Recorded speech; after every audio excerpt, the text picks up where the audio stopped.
Hi guys. So for today's video guys is nandito tayo ngayon sa may Hotorangi Tolaga Bay Rough. 1969. Ha? Naabutan mo ba 1969? Ano yan? History of Tolaga Bay. Oh. Iba na ba? Ngayon guys.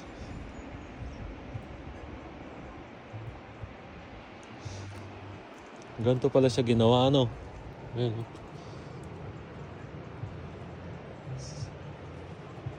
So guys, nandito tayo sa may pinakamahabang tulay dito sa Gisborne. Ganda dito guys. Medyo makulimlim nga lang. Ewan ko, lagi na lang ganyan guys. Simula nung lumipat kami dito sa Gisborne. So speaking of lumipat guys, so I just want to inform you na lumipat na nga pala kami dito sa Gisborne last couple of days. So dito na kami maninirahan guys. Sa mga solid na followers natin, alam nyo naman na simula nung dumating tayo dito sa New Zealand is doon tayo sa may Tauranga. So ganun pa man, okay doon, maganda, malaking city, maraming pwedeng mapuntahan, mapasyalan, maraming pwedeng magawa, mga activities, ganyan. So, sa loob ng 3 taon mahigit nandun tayo guys. Kaya naman, alam mo yun, nakakatawa kasi kumbaga sa ang dami nating memories doon sa may Tauranga. Hindi natin inaasahan na pangyayari na tinawag tayo ng pangangailangan dito sa Gisborne guys.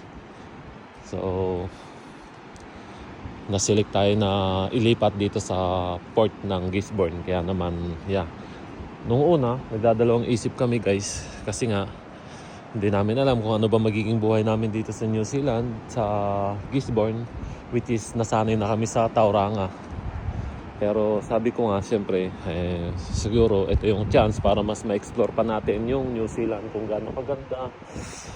So, nung una, dahil mga question, dahil mga doubt. Ang haba ng proseso na pinag-isipan muna namin kung okay ba dito sa New Zealand, sa Gisborne, okay ba ang ang sistema, yung mga ganun. Kasi ang mangyayari, panibagong adjustment na naman tayo, which is nakasanayan talaga natin sa Tauranga, lalong-lalo na sa mga kasama natin. So may mga katrabaho tayo ng mga Pinoy doon, pero dito wala. Ibig sabihin, kami lang dalawang Pinoy na nilipat dito na nagtatrabaho sa loob ng port. Meron mga Pilipino pero sa labas naman sila na more on. Kasi nagbabiyahe sila. Sila yung mga nagdi-deliver ng mga logs papunta dun sa port. Dalawa lang kami ni Kuya Joel na dandito na pinadala. So, yun. Sabi ko nga, isang malaking desisyon ang nagawa namin, na which is kung saan di ba, hindi ka basta-basta makakapag-adjust gawa nung iba yung lugar na nakasanayan mo. Pero yun, tinatry pa rin namin kasi ilang araw pa lang naman. Pero sa ilang araw namin dito na paglalakbay at pag-i-stay dito sa Gisborne, which is all good naman guys, kahit pa paano.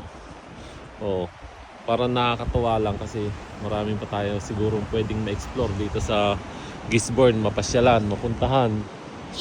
Kaya naman sabi ko nga, siguro ito na yung pagkakataon talaga na yun, na makapag pa tayo explore dito sa ibang lugar.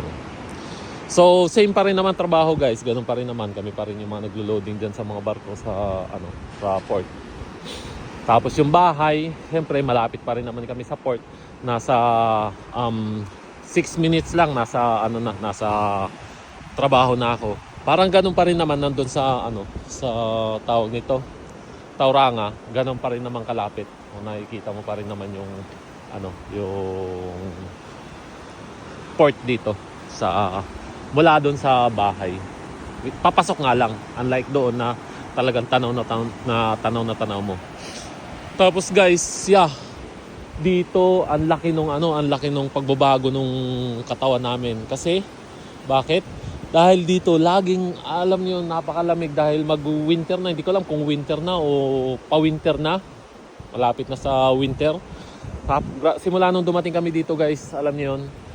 Sige ang ulan, araw pabago-bago yung panahon, tapos napakalamig. Tapos ang kagandahan doon sa bahay namin guys, which is ilan lang kami doon sa bahay, isang couple, tapos kami.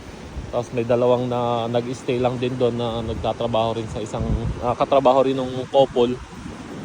Ngayon, kumbaga parang dahil malaki yung bahay, so hindi kami madalas nagkikita, ganun.